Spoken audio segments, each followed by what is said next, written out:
رب العالمین وصلی اللہ علی محمد وآلہ اجمعین واللعنۃ الدائمۃ علی اعداء محمد وآل محمد اما بعد وفقنا اللہ وإیاکم للعلم والعمل الصالحین انشاءاللہ تعالی۔ یہاں پہ مسئلہ نمبر ہے 1592 1592 یجوز بیع المحبس قبل انتہاء اجل التحبیس فتنتقل العین الی المشتری علی النحو الذی کانت علیہ عند البائع فیکون للمحبس علیہم الانتفاع بالعین حسب ما یقتضیہ التحبیس۔ یہاں پہ وقف کے بعد جو ہے وہ حبس کے متعلق ایک گفتگو جاری تھی، اور ہم نے یہ کہا تھا کہ حبس اور وقف ایک ہی طرح کے ہیں، تھوڑا سا کیا اس میں فرق ہے کہ وقف میں جو ہے وہ مدت اور اجل نہیں ہو سکتی، وہ ہمیشہ دائمی ہوگا، لیکن جو حبس ہے اس میں کیا ہوگی، مدت ہو سکتی ہے۔ چونکہ اس میں مدت ہو سکتی ہے تو اس کو جو ہے وہ بیع جو ہے خرید بھی کیا نام ہے فروخت بھی کیسے کر سکتا ہے، اور دوبارہ کیا اس سے واپس بھی لے سکتا ہے۔ مدت ختم ہوگی تو وہ اس کے پاس واپس بھی کیا آ جائے گا دوبارہ۔ کہتے ہیں کہ یجوز بیع المحبس، جس چیز کو حبس کر دیا گیا ہو اس کو جو ہے وہ بیچنا جائز ہے قبل انتہاء اجل التحبیس، اس صورت میں کہ ابھی اس کی جو مدت ہے وہ ختم نہ ہوئی ہو، یعنی اگر وہ دائمی ہوگا پھر تو اسے نہیں بیچ سکتے، ٹھیک ہے۔ اگر اس کی جو ہے وہ مدت ابھی ختم نہیں ہوئی، یعنی وہ دائمی نہیں ہے، مدت والا ہے، تو پھر اسے کیا ہے بیچ سکتے ہیں مدت کے ختم ہونے سے پہلے۔ پھر ہوگا کیا کہ فتنتقل العین الی المشتری، وہ جو عین ہے، وہ جو گھر ہے، وہ منتقل ہو جائے گا خریدنے والے کی طرف، خریدنے والے کی ملک میں چلا جائے گا، لیکن جب اس کی ملک میں جائے گا تو علی النحو الذی، وہ اسی طرح سے جائے گا کہ کانت علیہ عند البیع، کہ جس طرح وہ بیع کے پاس تھا، یعنی بیچنے والے کے پاس وہ کس طرح سے تھا کہ وہ مالک اس کا بائع تھا، لیکن وہ اس میں رہائش کا حق نہیں رکھتا تھا۔ رہ کون رہے تھے؟ محبس علیہم، جن کے لیے اس نے اس گھر کو تحبیس کیا تھا، وہ لوگ اس میں رہ رہے تھے۔ تو اب بالکل اسی نحو پہ، یعنی اسی کنڈیشن میں، اسی حالت میں یہ گھر جو ہے وہ منتقل ہوگا مشتری کی ملک میں۔ تو اب ہوگا کیا پھر کہ فیکون للمحبس علیہم الانتفاع بالعین، کہ وہ جو محبس علیہم افراد ہیں ان کے لیے اب بھی یہ حق باقی رہے گا کہ وہ الانتفاع بالعین، کہ وہ اس عین سے کیا کریں کہ جی فائدہ اٹھائیں گے، حسب ما یقتضی تحبیس، اسی کے مطابق کہ جس کا تقاضا کیا کرتی ہے، تحبیس کرتی ہے۔ یعنی تحبیس میں اس نے اگر رہائش کا کہا تھا تو وہ رہائش اس میں رکھ سکتے ہیں، جو بھی ہو تحبیس کے اندر۔ مشتری کیا کرے گا جی؟ مشتری کے پاس گھر تو آ گیا، وہ اس میں رہ نہیں پا رہا، تو اب وہ کیا کرے؟ کہتے ہیں کہ مشتری ان کے ساتھ جائے اور بات چیت کرے اور ان کو راضی کرے کسی بات پہ، مصالحت اور صلح کرے ان کے ساتھ، یہ اس کے بعد آپشن ہے کہ وَيَجُوزُ لِلْمُشْتَرِي الْمُصَالَحَةُ مَعَهُمْ، مشتری کے لیے جائز ہے کہ ان کے ساتھ کیا کرے، مصالحت کر لے، صلح وغیرہ کر لے۔ عَلَىٰ نَحْوٍ، اس طریقے سے صلح کرے کہ لَا تَجُوزُ لَهُمْ مُزَامَحَتُهُ فِي الْانْتِفَاعِ بِالْعَيْنِ مُدَّةَ تَحْبِيس، یعنی مصالحت ایسی ہو کہ لا تجوز مزامحتہ، یعنی ہاں مزاحمت ہے، لا تجوز مزاحمتہ لہم پہلے آ گیا نا۔ اچھا آپ کے پاس سیدھا لکھا ہوا آسان سا، کیا تعبیر ہے؟ اچھا بنا رہے ہیں خود، اچھا میں نے کہا آسان ترتے۔ تو یعنی تعبیر یہ ہوگی کہ مشتری کے لیے مزاحم ہونا لہم، ان لوگوں کے، محبس علیہم کے لیے، مشتری کے لیے ان کے مزاحم ہونا کس بات میں، فی الانتفاع بالعین مدت تحبیس، یہ جائز نہیں ہوگا کہ وہ مزاحم ہو جائے اس عین سے استفادہ کرنے میں اسی مدت میں، یعنی تحبیس کی جو مدت باقی ہے 10 سال فرض کریں ہیں اس کے، تو اس 10 سال کے اندر ان سے وہ مزاحم نہیں ہو سکتا کہ وہ جائے اور خود بیٹھ جائے۔ مشارت کرنے سے پھر تو وہ جو جس پر تحبیس کیا گیا نا وہ اس کے ساتھ کیا ہے مزاحم نہیں ہوگی، یعنی ٹینک پہ آپ بھی رہ گئے مثلا۔ نہیں یہ ہم کہیں گے کہ مصالحت کرے، لیکن مصالحت اس بنیاد پہ ہو کہ یہ مزاحم ان کے اوپر نہ بنے، یعنی مزاحمت نہ کرے، مزاحمت نہ کرے، ان کو راضی کرے کسی طریقے سے، تاکہ یہ نہ کہلایا جائے کہ یہ زبردستی بیٹھ رہے۔ یعنی مزاحمت کا ہم کیا مطلب کرتے ہیں کہ زبردستی کرنا، کسی کے ساتھ جو ہے وہ بیٹھ جانا، ان کا جو گھر میں رہائش تھی یہ بھی جا کے اپنے ڈیرے جما لے، ان کے مزاحم ہو جائے، اس طریقے سے مصالحت نہ ہو۔ یعنی یجوز للمشتری المصالحۃ معہم، مشتری کے لیے جائز ہے کہ ان کے ساتھ صلح کر لے، لیکن صلح اس طریقے سے کرے کہ پھر جو ہے وہ اس کے لیے جائز نہیں ہوگا مشتری کے لیے کہ ان کے مزاحم بن جائے۔ کس چیز میں مزاحم بنے؟ فی الانتفاع بالعین فی مدت تحبیس. ہاں لہم لا تجوز لہم، جن پر کیا ہے محبس علیہم جو ہے ان پر کیا ہے ان کے لیے جائز نہیں ہے. کیا جائز نہیں ہے؟ کہ وہ مشتری سے مزاحم ہو، یعنی جب صلح ہوگی انہوں نے کہا کہ آپ رہ سکتے ہیں، پھر کہیں کہ آپ نہیں رہ سکتے، اس طرح مزاحم نہیں، ان کے لیے جائز نہیں ہے. جب مصالحت کی بات ہے لا تجوز لہم، یہ بھی ترجمہ ٹھیک ہے. مصالحت کرے اور وہ مزاحم نہ ہوں. یعنی یہ مشتری ان کے ساتھ مصالحت کرے اس طریقے سے کہ لا تجوز لہم، پھر ان کے لیے جائز نہ ہو مزاحمت ہو، اس کے مزاحم ہونا، مشتری کے مزاحم ہونا، پھر انتفاع بالعین، اس عین سے استفادہ کرنے میں مدت تحبیس میں. یعنی اس طریقے سے مزاحمت کرے کہ پھر ان کے لیے جائز نہ ہو کہ اس کے ساتھ دوبارہ وہ کیا بن جائے، مزاحم بن جائے. یعنی باقاعدہ ایگریمنٹ کرے، کوئی ان کے ساتھ مصالحت کر لے کہ بعد میں وہ اس کے ساتھ کیا ہے مزاحم نہ بنے. مدت تحبیس میں بھی وہ ان کے ساتھ انتفاع کر سکے. ہاں یہ ہو سکتا ہے. ٹھیک ہے، یعنی مدت تحبیس میں بھی یہ مشتری انتفاع کر سکے. یوں ہے کہ اس جو ٹائم ہے تحبیس کا، مشتری اس سے انتفاع کر سکے، اور وہ لوگ جو ہیں وہ اس کے ساتھ کیا ہے شرعی طور پہ مزاحمت بھی کیا ہے اس کے ساتھ نہ کر سکیں. یعنی یوں کر کے مزاحمت کریں. یعنی بِأَن يُعْطِيهِمْ مَالًا، کہ یہ کیا کرے گی، ان کو پیسہ دے مصالحت کی خاطر. کس بنیاد پہ پیسہ دے؟ کہ عَلَىٰ أَن لَا يَنْتَفِعُوا بِالْعَيْنِ، یوں پیسہ دے کہ جی وہ اس عین سے کیا استفادہ نہیں کریں گے.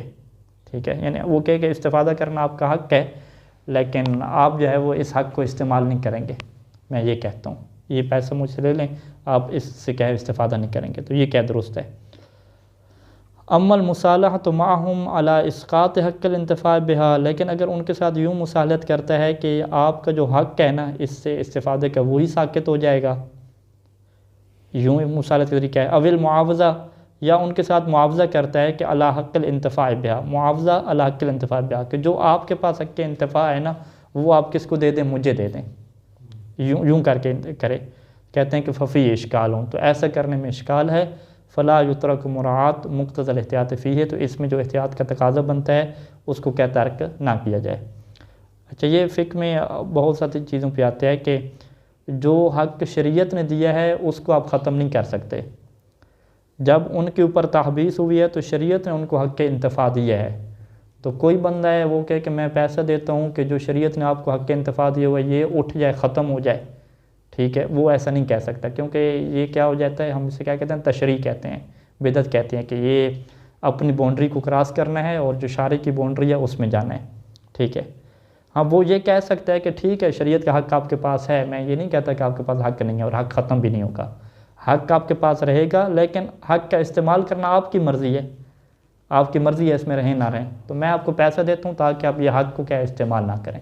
تو یوں کر کے کہتا ہے تو اس میں کوئی وہ تشریع اور بدعت والی بات لازم نہیں آ رہی. تو اس کو فقہ میں کیا کہتے ہیں، وہ شرط الفعل کہتے ہیں. شرط النتیجہ کیا ہوتا ہے، وہ دوسری والی آپشن ہے، اس کو شرط النتیجہ بھی اس طرح استعمال ہوتی ہے. علیکم السلام ورحمۃ اللہ. تو شرط الفعل میں کام چل سکتا ہے، شرط النتیجہ میں کیا کام نہیں چل سکتا. اچھا جی، اب یہ حبس کی بات ختم ہوئی، اور ایک اور چیز ہے جس کو حبس کے ساتھ کیا ملحق کیا جاتا ہے. یلحق بالحبس السکنہ والعمرہ والرقبہ. یعنی ہمارے پاس پھر کیا ہو گئی، ٹوٹل 3 چیزیں ہوں گی. ایک وقف ہو گیا، دوسرا حبس ہو گیا، تیسرا کیا ہے، یہ جو 3 چیزیں ہوں گی، سکنہ، عمرہ اور رقبہ. اس کی جو ہے وہ تفصیلات میں فقہا کا اختلاف ہے ان کی تعریفوں میں. سید سستانی کے مطابق جو سکنہ ہے اور جو عمرہ ہے یہ دونوں ایک بن سکتے ہیں. ٹھیک ہے، سکنہ میں کیا ہوتا ہے کہ آپ کسی کو رہائش کا اختیار دے دیتے ہیں، اور یہ فقط اور فقط خاص ہے گھر کے ساتھ، ایسی بلڈنگ کے ساتھ جس میں رہائش واقع ہو سکتی ہے. بس یہ اسی کے ساتھ ہے کہ جس کے اندر کیا رہائش ہوتی ہے، مسکن جسے کہتے ہیں، سکن کہتے ہیں. جبکہ جو عمرہ اور رقبہ ہے یہ سکن کے علاوہ باقی چیزوں میں بھی ہو سکتی ہے، گاڑی میں ہو سکتی ہے، جانور کسی کے ساتھ خاص کرنا ہے. ٹھیک ہے، پلاٹ ویسے کسی کو دے دینا، باغ کسی کو دے دینا، یہ اس میں بھی چل سکتا ہے. علماء والے نے لکھا ہے تحبیس میں یہ چیزیں آئیں گی، پلاٹ وغیرہ، گاڑی وغیرہ، یہاں پر آگا نہیں برعکس. ہاں اس میں یعنی اس میں اختلاف ہے، یہ میں دیکھ رہا تھا. تو اب یہ آگا کیا دیکھیے گا کہ یہ کہتے ہیں کہ والاولی تختص بالمسکن، یہ جو سکن ہے یہ خاص ہے مسکن کے ساتھ. اور مسکن کے ساتھ خاص ہونے کا مطلب کیا ہے کہ کسی کے لیے یہ اختیار ہوتا ہے شریعت میں کہ وہ اپنی رہائش گاہ کو دوسرے کے لیے کیا قرار دے، ٹھیک ہے، وقف بھی نہ کرے، حبس بھی نہ کرے، بلکہ اس کے لیے الگ فقہی لفظ کیا ہے، سکنا ہے، یعنی نہ اس کے اوپر وقف کے احکام آتے ہیں نہ اس کے اوپر حبس کے احکام آتے ہیں، ٹھیک ہے۔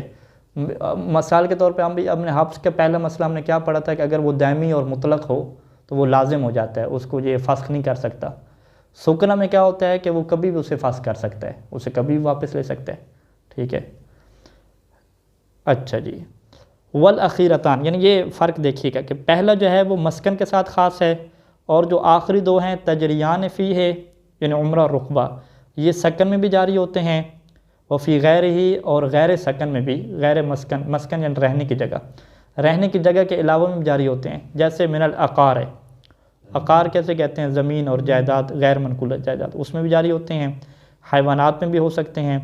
اساس، اساس کیسے کہتے ہیں، وہ جو سامان ہوتا ہے، اساس سامان، فرنیچر وغیرہ، اس کو بھی اساس کہتے ہیں۔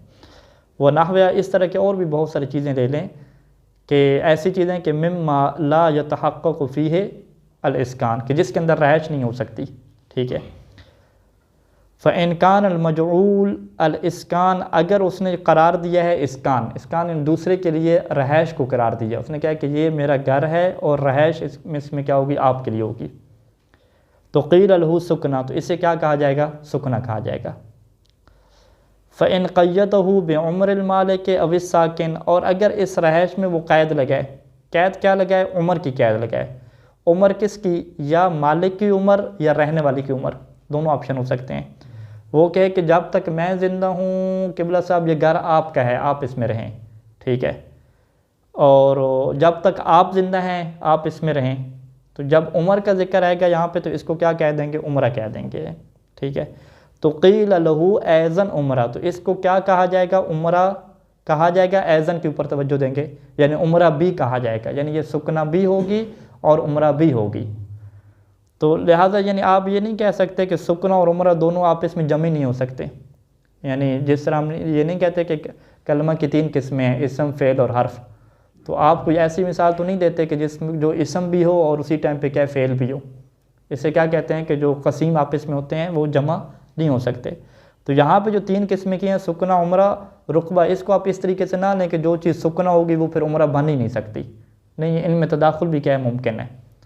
تو اب یہاں پہ یہ دیکھیں کہ اس نے کہا کہ یہ گھر جو ہے وہ آپ کے لیے ہے جب تک آپ زندہ ہیں اس میں رہیں، تو اس کو کیا کہیں گے، اس کو سکنا بھی کہیں گے، اور سکنا کے ساتھ ساتھ اسے کیا کہیں گے، عمرہ بھی کہیں گے، دونوں اس کے نام ہو جائیں گے۔ وَإِنْ قَيَّدَهُ بِمُدَّةٍ مُعَيَّنَةٍ، اور اگر اس کے عمر کی بات نہ ہو، ایک مدت اور ٹائم کی بات ہو، اتنے سال، ٹھیک ہے، اتنے مہینے، تو قیل لہ، تو پھر اسے کیا کہا جاتا ہے، رقبہ کہا جاتا ہے، ٹھیک ہے۔ تو یعنی اگر مسکن ہے، سکنا بھی کہیں گے، عمرہ بھی کہیں گے، اور رقبہ بھی کیا کہیں گے، ایک ہی چیز کو، ایک ہی چیز کے 3 نام ہو جائیں گے۔ وَإِذَا كَانَ الْمَجْعُولُ غَيْرَ الْإِسْكَانِ، اور اگر جو قرار دیا اس نے دوسرے بندے کے لیے وہ رہائش کے علاوہ کوئی اور کام اس کے لیے قرار دیا ہے، کما فی الاساس ونحوی، جیسا کہ سامان وغیرہ ہے، کہ مما لا یتحقق فیہ سکنا، کہ جس میں رہائش نہیں ہوتی، تو لا یقول لہ سکنا، تو اسے پھر سکنا نہیں کہیں گے، اسے یا عمرہ کہیں گے۔ عمرہ کب کہیں گے، ان قیدہ بعمر احدہما، کہ اگر اس میں یہ قید ہو کہ تمہاری عمر کے برابر یا میری عمر کے مطابق، جب تک میں زندہ ہوں یا جب تک تم زندہ ہو، یہ والی قید ہوگی تو عمرہ کہیں گے۔ اور رقبہ کب کہیں گے، ان قیدہ بمدت معینہ، اگر اسے کیا کرے جی، ایک معینہ مدت کے لیے معین کرے، عمر کی بات نہ ہو، مدت معین ہو، 1 سال، 2 سال، 10 سال، جو بھی ہو۔ تو یعنی خلاصہ کلام کیا ہوا کہ ہم یہ مثال لیتے ہیں کہ جس میں تینوں نام صدق کرتے ہیں، وہ کیا ہے کہ ایک گھر اس نے قرار دیا دوسرے بندے کے لیے کہ 10 سال کے لیے آپ نے اس میں رہنا ہے، تو اسے ہم کیا کہیں گے، رقبہ کہیں گے اور سکنا کہیں گے، ٹھیک ہے، عمرہ نہیں کہیں گے، کیونکہ عمرہ میں کیا ہوتا ہے، پوری عمر کی بات ہوتی ہے۔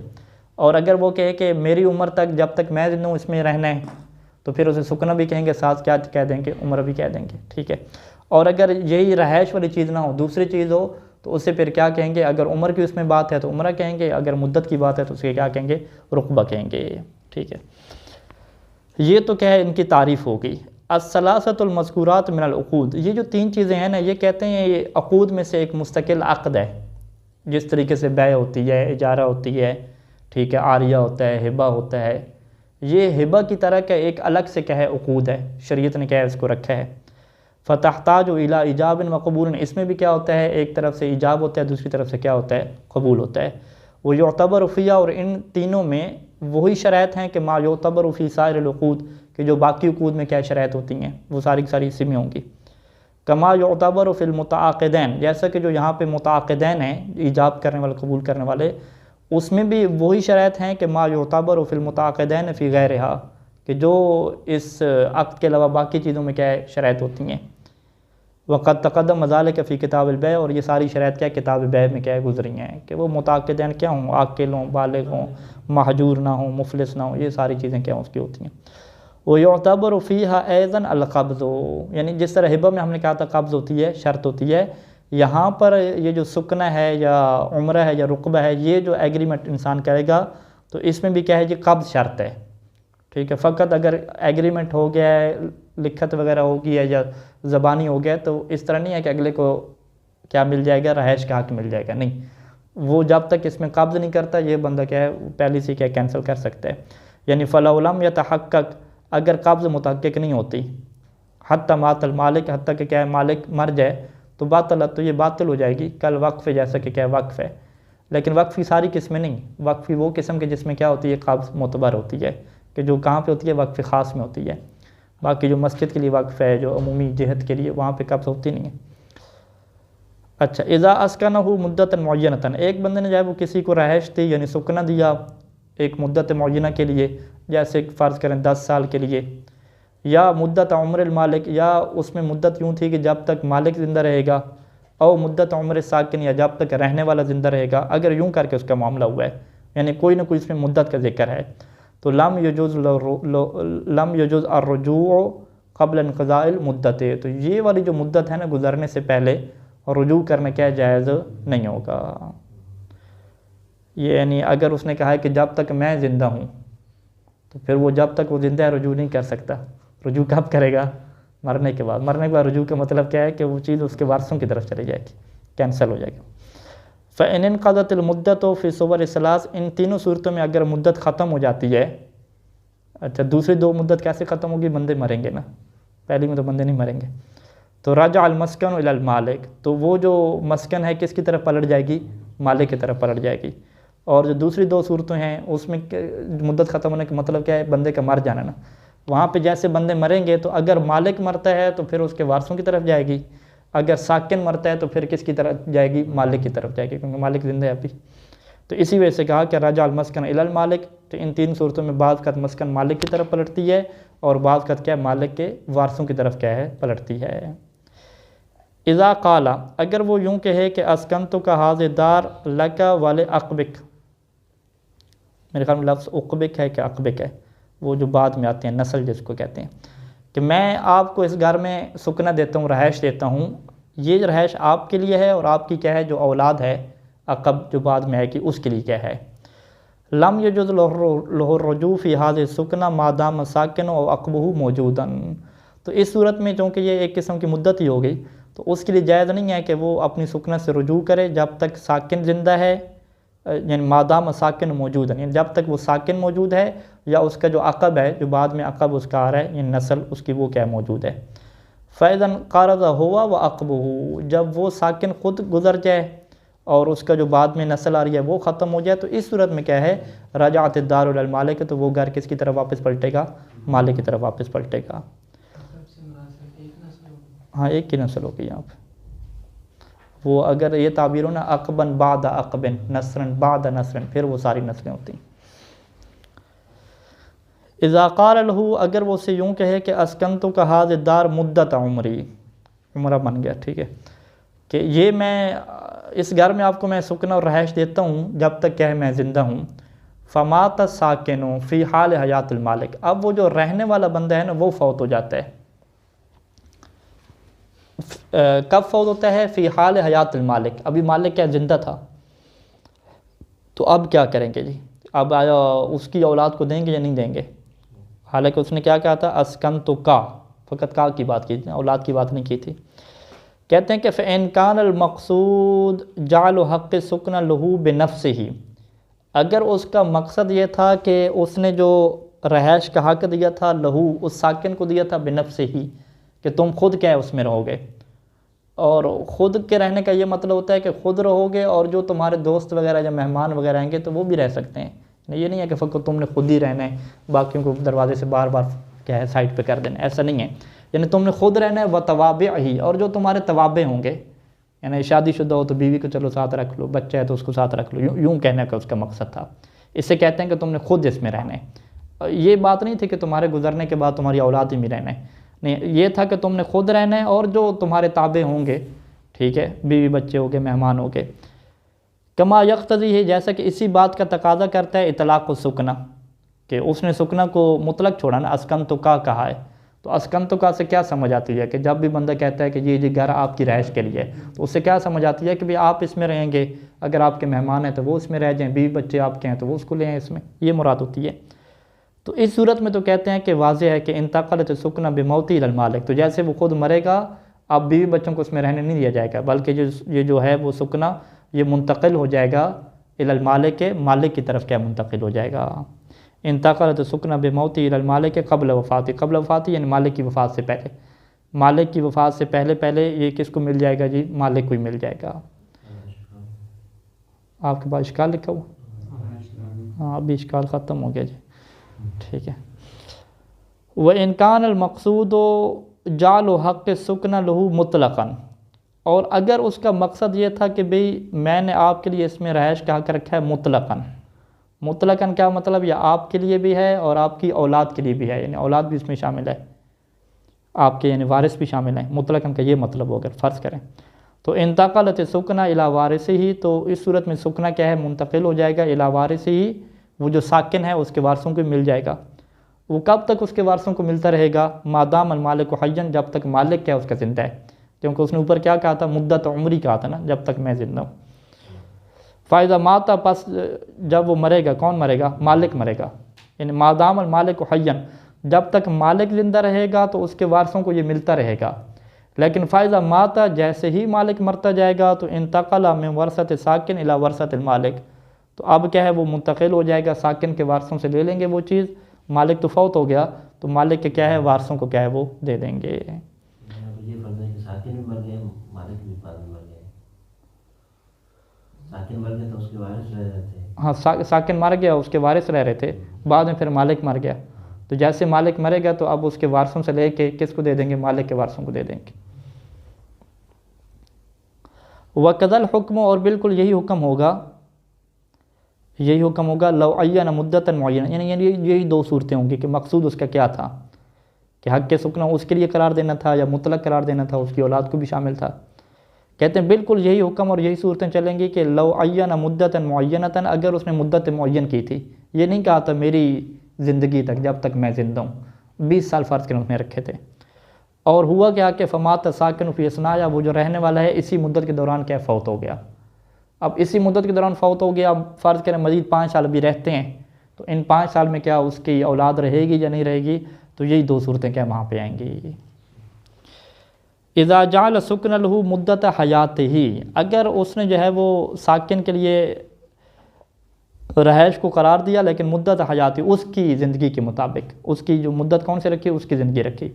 یعنی اسے کیا کہا کہ اسکنتو کا حاضر دارہ مدت حیات کا، کہ میں آپ کو اس گھر میں رہائش دیتا ہوں جب تک آپ زندہ رہیں گے. فمات المالک قبل ساکن، ہوا کیا کہ مالک جو ہے وہ فوت ہو گیا ساکن سے پہلے. اچھا یہاں الٹ کر لیں، ٹھیک ہے، مالک جو ہے وہ ساکن سے پہلے فوت ہو گیا تو لم یجوز لورثۃ المالک منع ساکن، تو اب یہاں پہ جو مالک کے ورثہ ہیں وہ ساکن کو اس سے نکال نہیں سکتے. بل تبقى سکن علی حالہ، بلکہ سکن اپنی حالت پہ باقی رہے گی، الی ان یموت ساکن، جب تک کہ وہ ساکن کا فوت نہیں ہو جاتا. اذا جعل له سکن ولم یذکر له مدتا ولا عمر احدہما، اب یہ مطلق والی بات آ گئی کہ اس نے ایک بندے کے لیے رہائش قرار دیا کہ جی آپ میرے گھر میں رہیں، نہ ہی جو ہے وہ اس کے لیے کوئی مدت ذکر کی کہ کتنے عرصہ آپ کو رکھوں گا، نہ ہی جو ہے وہ عمر کا ذکر کیا، نہ اپنی عمر کا نہ اس کی عمر کا. تو کہتے ہیں کہ صح، یہ بھی سکنہ صحیح ہے، وہ لازم بالقبض، اور اگر اس نے قبضے میں گھر لے لیا تو یہ لازم بھی ہو جائے گا. اور وہ واجب علی المالک اسکان ہو، اور مالک کے اوپر واجب ہو جائے گا کہ اسے کیا رہائش دے، وہاں پہ اسے رکھے، روکے نہیں اسے. کتنی رہائش دے جی؟ ولو لفترۃ قصیرۃ، اگرچہ کچھ عرصے کے لیے، لیکن کتنا تھوڑا عرصہ کہ لا یکون اطلاق و منصرف آنا، اتنا تھوڑا عرصہ ہو کہ جس میں جو اطلاق ہے نا، اطلاق کے سکنا اس سے منصرف نہ ہو، پھر نہ جاتا ہو. یعنی اسے کہے کہ بھئی آئیں 5 منٹ چائے پئیں اور نکل جائیں، تو لوگ کیا کہیں کہ بھئی یہ اچھی بات ہے، بھئی آپ کہہ رہے تھے میں آپ کو رہائش دے رہا ہوں اور ابھی 5-10 منٹ اسے بٹھایا اور نکال دیا. اسے سکنا نہیں کہتے. اطلاق کے سکنا کیا مطلب کہ جب رہائش کا لفظ بولا جا رہا ہے تو کم از کم ہفتہ 10 دن تو رہائش ہو اس کے اندر، ٹھیک ہے. یا ہو سکتا ہے معاشرے میں جب کسی کو آپ رہائش دیتے ہیں تو مہینہ ایک تو ہونا چاہیے، تو کم از کم اتنی اسے مدت اسے رکھنا پڑے گا، یہ اس کے لیے واجب ہو جائے گا. اس مدت کے بعد کیا ہے، جاز له الرجوع بعد ذالک، اس مدت کے گزرنے کے بعد پھر اس کے لیے جائز ہے کہ وہ کبھی بھی کیا کرے، رجوع کر لے، ای وقت شاء، ٹھیک ہے. وہ کہہ سکتا ہے کہ میں نے مطلقاً کہا تھا آپ کے لیے رہائش ہے اور آپ نے ہفتہ اس میں رہائش رکھ لی نا، تو عرفاً کیا صد کر گیا کہ میں نے اپنے ایگریمنٹ کو پورا کر دیا، کیونکہ میں نے کیا کہا تھا جی قبلہ صاحب آپ کو میں رہائش دوں گا، رہائش آپ کو دے دیا، آپ نے ہفتہ 10 دن گزار لیے، تو اب کیا ہے میرا ایگریمنٹ پورا ہو گیا، ٹھیک ہے. تو اس کے بعد وہ کیا ہے رجوع کر سکتا ہے وہاں پہ. اچھا وقف میں یہ تحویث میں یہ چیز نہیں چلتی تھی. تحویث میں آپ کو پہلا مسئلہ یاد ہوگا، وہاں پہ کہا تھا کہ وہ رجوع نہیں کر سکتا وہاں پہ اگر وہ دائمی ہے یا مطلق ہے، لیکن سکنا میں یہ کام چلے گا. ولا یجری ذالک فی الرقبہ والعمرہ، یہ بات جو ہے وہ رقبہ اور عمرہ میں نہیں چلے گی. لاختصاص الاولی بالمدت المعینہ، کیونکہ رقبہ میں تو کیا ہے ایک مدت معین ہوگی، تو مدت معینہ سے پہلے تو فسخ کا اختیار ہی نہیں ملے گا. اور جو ثانیہ جو عمرہ ہے اس میں تو کیا ہوتی ہے بمدت عمر احدہما، ان میں سے ایک کی کیا عمر کے ساتھ قید لگی ہوئی ہوتی ہے. والمفروض انتفاع ذالک کلیہ، اور ہمارا فرض مسئلہ کیا ہے کہ اس نے ہفتہ 10 دن فقط رہائش دی ہے، تو یہ ساری چیزیں کیا ہیں منتفی ہیں. یعنی رقبہ اور عمرہ میں تو یہ چیزیں منتفی ہیں، ابھی عمر اس کی باقی ہے، ابھی مدت باقی ہے، تو وہ فسخ کیا ہے نہیں کر سکتا. اطلاق السکنہ یا سکنا کما تقدم، ایک بندے نے کہا کہ جی آپ نے رہائش رکھنی ہے، تو اس سے اس کا مطلب کیا ہے کہ جب اس نے رہائش کا کہا ہے کون اس میں رہے گا. کہتے ہیں کہ جیسے یہ بات گزر چکی ہے پہلے اوپر ہم نے بیان کی ہے، تو یقتضی اس کا تقاضا کیا ہے کہ ان یسکن ہوا و اہلہ و سائر توابعہ، کہ وہ بندہ خود رہے گا، اس کی بیوی بچے رہیں گے، وہ سائر و توابع، اور جو اس کے ساتھ کہیں توابع ہیں، اس کے مہمان وغیرہ دوست وغیرہ، من اولاد، یعنی اس کی اولاد ہے، اس کے خادم ہیں، اس کے مہمان ہیں، بل سیارت ہی، بلکہ اس کی جو گاڑی ہے اس کو بھی وہ کیا گھر میں رکھ سکتا ہے. ان کان فیہا موضع معد لذالک، اگر اس گھر میں کیا کوئی جگہ ہے گاڑی کے لیے تو اس کو بھی کے اندر رکھ سکتا ہے. وَلَهُ اقتناء، اور اس کے لیے اقتناء کا حق بھی حاصل ہے. اقتناء کیا مطلب، یعنی کوئی چیز رکھنا اس گھر میں. ایک تو ہے نا کہ خود رہائش رکھنا، خود رہائش کے علاوہ سامان وغیرہ وہاں پہ رکھتے، ٹھیک ہے. لیکن کتنا سامان رکھے کہ ما جرت العادت فیہ لمثلہ، کہ ایسی چیز کی عادت جاری ہے فیہ، کہ اس سکنا میں جو ہے وہ لمثلہ، اس جیسا جو بندہ ہے وہ کون سی چیزیں کیا اس میں رکھتا ہے سیو کر کے. من غلۃ، وہ غلہ ہو گیا، اوان کیا ہے، اوانی کی جمع ہے نا، آنیہ کی جمع اوان، برتن ہو گئے، امتیاز سامان ہو گیا. والمدار علی ما جرت بہ العادت من توابع، اصل قانون کیا ہے جی، قانون یہ ہے کہ آپ یہ دیکھیں گے کہ رواج کیا ہے، دار و مدار کیا ہے کہ ما جرت بہ العادت، کہ جس کے اوپر عادت جاری ہے کہ من توابع ہی، کہ یہ جو بندہ ہے اس کے توابع کون کون سی چیزیں شمار ہوتی ہیں. جب کہا جاتا ہے کہ آپ اس میں رہائش رکھ سکتے ہیں، تو اب آپ کہیں کہ بھئی جوتے بھی اندر اپنے نہیں لے کر آنے، کپڑے بھی نہیں لے کر آنے، کیونکہ ہم نے کہا ہے فقط آپ کی بات کی. ہم کہیں نہیں، یہ بات نہیں ہے. عرف اور معاشرے میں دیکھا جائے گا کہ جب کہا جاتا ہے کہ آپ کے لیے رہائش ہے تو اس میں کیا کیا چیزیں شامل ہوتی ہیں. تو اس میں وہ فریج وغیرہ اپنی لا سکتا ہے، گاڑی لا سکتا ہے، ساری چیزیں ہو سکتی ہیں. وَلَيْسَ لَهُ إِجَارَتُهَا وَلَا إِعَارَتُهَا لِغَيْرِهِ، یہاں پہ پھر اس کے لیے کیا مشکل ہے کہ وہ خود تو رہ سکتا ہے اس میں، لیکن اس کے لیے یہ جائز نہیں ہے کہ اس کو آگے رینٹ پہ دے دے، کرائے پہ دے دے، یا اس کو عاریتاً کسی کو دے دے، یہ نہیں ہے اس کے لیے آپشن. فَلَوْ آجَرَهُ، لیکن اگر اس نے اجارے پہ دے دیا تو ففی صحت الإجارت بإجازت المالک، تو کیا یہ اجارت صحیح ہو جائے گا مالک کی اجازت سے. وَقَوْنَ الْأُجْرَةِ لَهُ، اور مالک کی اجازت سے جب صحیح ہوگا تو مالک کو اجرت اس کی ملے گی اس صورت میں اگر وہ اجازت دے دیتا ہے. یعنی وَقَوْنَ الْأُجْرَةِ لَهُ حِينَئِذٍ، اس صورت میں مالک کو اس کی اجرت ملے گی. تو اس بات میں کیا اشکال ہے، اشکال ہے تو اس میں احتیاط کو کیا ترک نہ کیا جائے. احتیاط کا یہاں پہ تقاضا کیا ہے کہ نہیں مالک کی طرف سے ہوگا نا. بہرحال یہ احتیاط لگا دی جب تو دونوں مصالحت کریں آپس میں، اجرت آ گئی ہے تو ایک دوسرے سے سلو کریں. اچھا نام سے استثناء کر رہے ہیں کہ ہم نے کہا کہ وہ کسی کو نہیں دے سکتا. نام اذا فہم من المالک جعل حق سکن لہ، لیکن اگر مالک سے یہ بات سمجھی جائے کہ مالک نے اس کے لیے رہائش کا حق رکھا ہے کہ الشاملۃ لسکن غیری، ایک ایسی رہائش کہ جو اس کے غیر کی رہائش کو بھی کیا شامل ہے، تو جاز لہ نقل حق ہی الی غیرہ، تو اس صورت میں اس کے لیے جائز ہے کہ جو اپنا اس کا حق کیا رہائش والا وہ دوسری کی طرف کیا ہے وہ نقل کر دے، سلوک کے ذریعے سے اور نحوی یا سلوک کے علاوہ کسی اور طریقے سے۔ کما تجوز لہ، جیسا کہ اس کے لیے جائز ہے کہ اعارتھا للغیر، کہ وہ کیا کرے جی اس گھر کو دوسرے غیر کے لیے کیا دے، عاریتاً دے، یعنی یہاں پر بھی اجارے کی بات نہیں کی، اجارے پہ دے گا تو اس میں کیا اشکال ہے، یعنی سلوک کر لے کسی کے ساتھ، مسالت کر لے یا اس کو کیا دے دے، عاریہ دے دے۔ صلی اللہ علی محمد و آلہ اجمعین۔